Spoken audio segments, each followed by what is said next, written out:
आज हम बनाने जा रहे सोयाबीन की खिचड़ी। ये एक हिमाचल की रेसिपी है।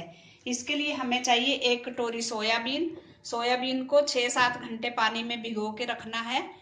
1 प्याज काट लें बारीक, 2 टमाटर बारीक काट लें, हरा धनिया बारीक कटा हुआ, आधा चम्मच हल्दी पाउडर, 1 टेबलस्पून तेल, आधा चम्मच मिर्ची पाउडर, 1 चम्मच जीरा, 1 चम्मच धनिया पाउडर, 1 चम्मच लहसुन अदरक का पेस्ट, 1 कटोरी चावल और नमक स्वाद अनुसार।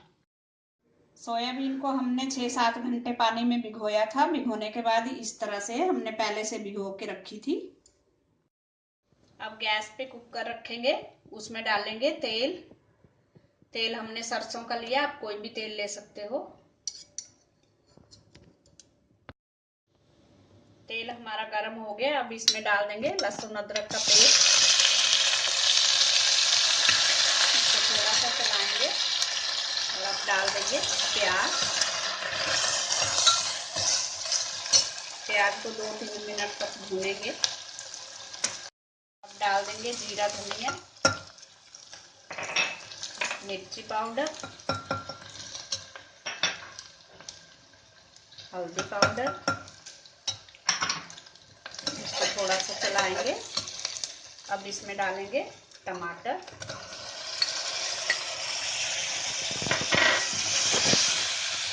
दो मिनट तक टमाटर को पकाएंगे।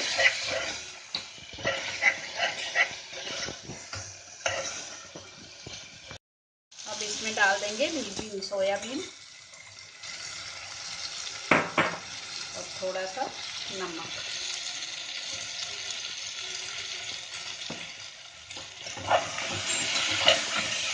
इसको मिक्स करेंगे अच्छी तरह। अब इसमें डालेंगे थोड़ा सा पानी और एक विसल लगवाएंगे इसमें।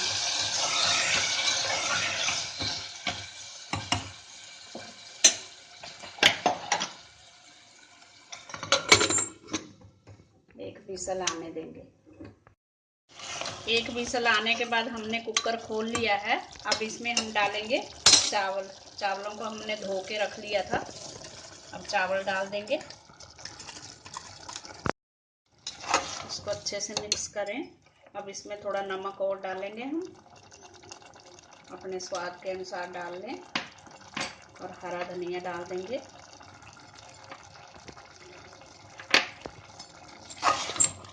अब इसमें डालेंगे पानी।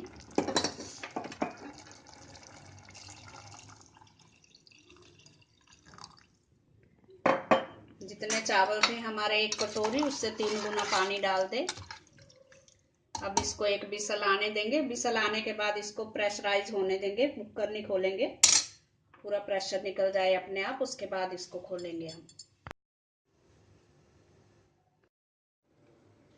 हमारे कुकर का प्रेशर निकल चुका है। अब हम कुकर खोलेंगे। खिचड़ी हमारी तैयार है। अब इसको हम प्लेट में डालेंगे। हमारी सोयाबीन की खिचड़ी खाने के लिए तैयार है। इसको गर्मा गर्म घी और दही के साथ सर्व करें। Thanks for watching. अगर आपने मेरे चैनल को सब्सक्राइब ना किया हो तो प्लीज कर दीजिए। Thank you.